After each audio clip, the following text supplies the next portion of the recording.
సురజనుల సంబరము అంబరము తాకుటకు శ్రీరామ పట్టాభిషేకమే హేతువని తొలిసారి మందరకు తెలిసి వచ్చింది.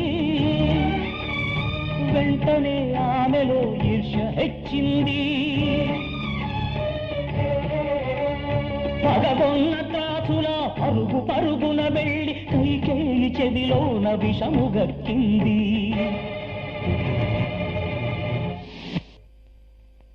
అతి నిర్మలమైన తల్లి మనసును అల్లకల్లోలమ్ము చేసి వేసింది. రాముడే రాజ్యానికి అధినాయకుండైన తక్షణమే నువ్వు సీత దాసివౌతావంది.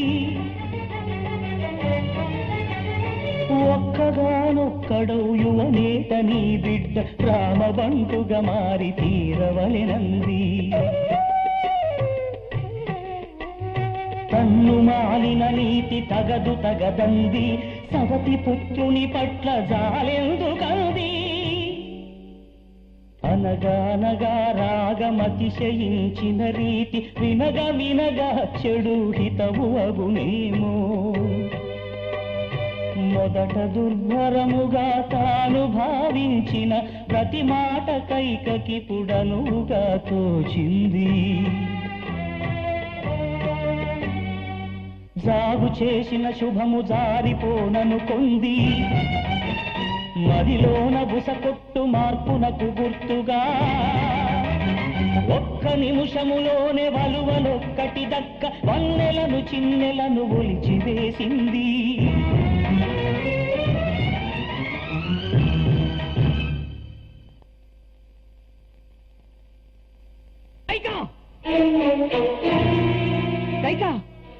ఎంతకు తెగించావే? నేనంత కాని పని ఏమి చేశానని? అష్టదిక్పాలకు సాక్షిగా నాడు దేవాసుర సంగ్రామంలో మీరు నాకిచ్చిన వరాలు ఇప్పుడు అడిగాను. అడుగుతున్నది ఎప్పుడు అని కాదు, ఏమిటి అని.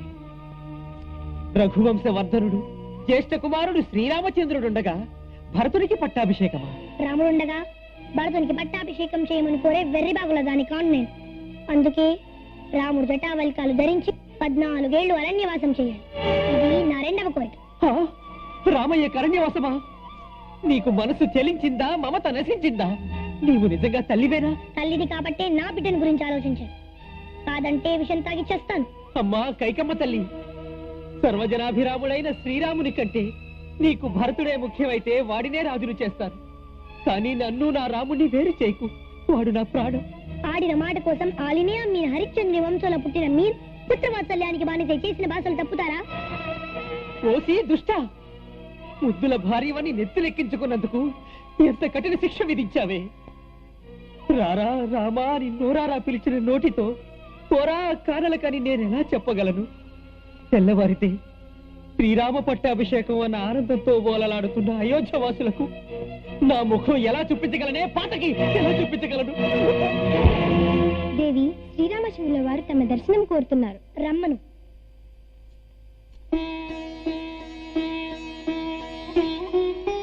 తల్లి నమస్కారం. రాముడు మీ దీవెనలకై వచ్చాడు.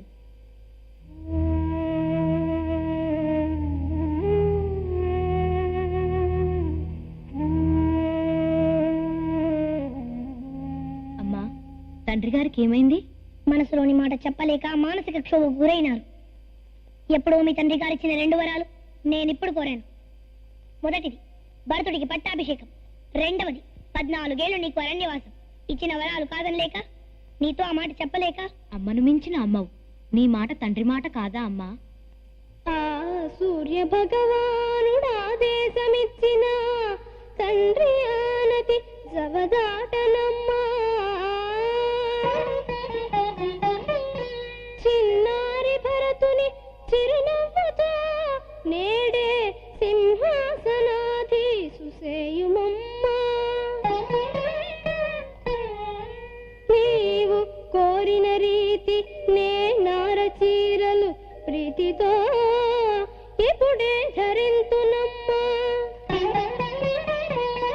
నీ అభీష్టము మేర నిశ్చింతగా 14 ఏళ్ళు అడవుల నడతునమ్మా.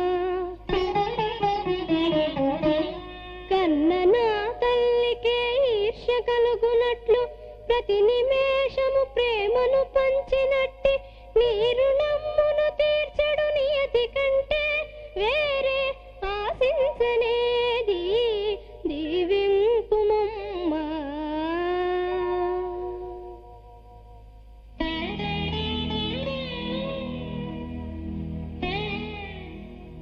దేవి,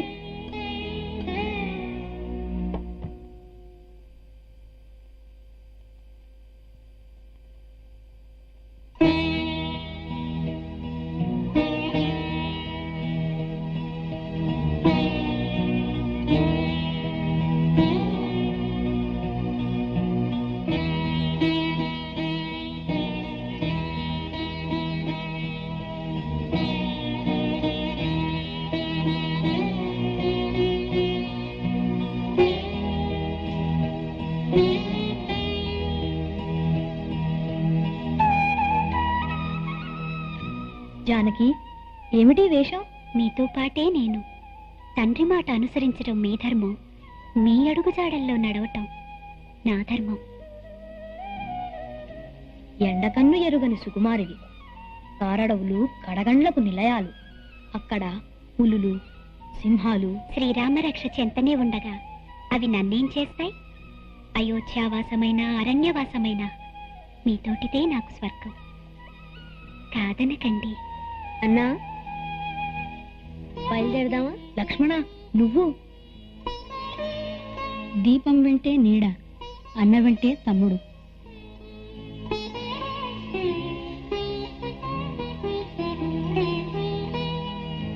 నాథా, ఈ ఊర్మిళని గురించి ఆలోచించకండి.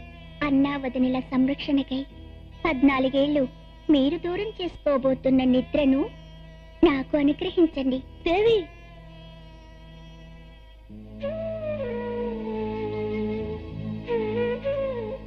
నాయనా శ్రీరామ, నా గర్భవాసాన జన్మించిన నేరానికి నీకు వనవాసమా?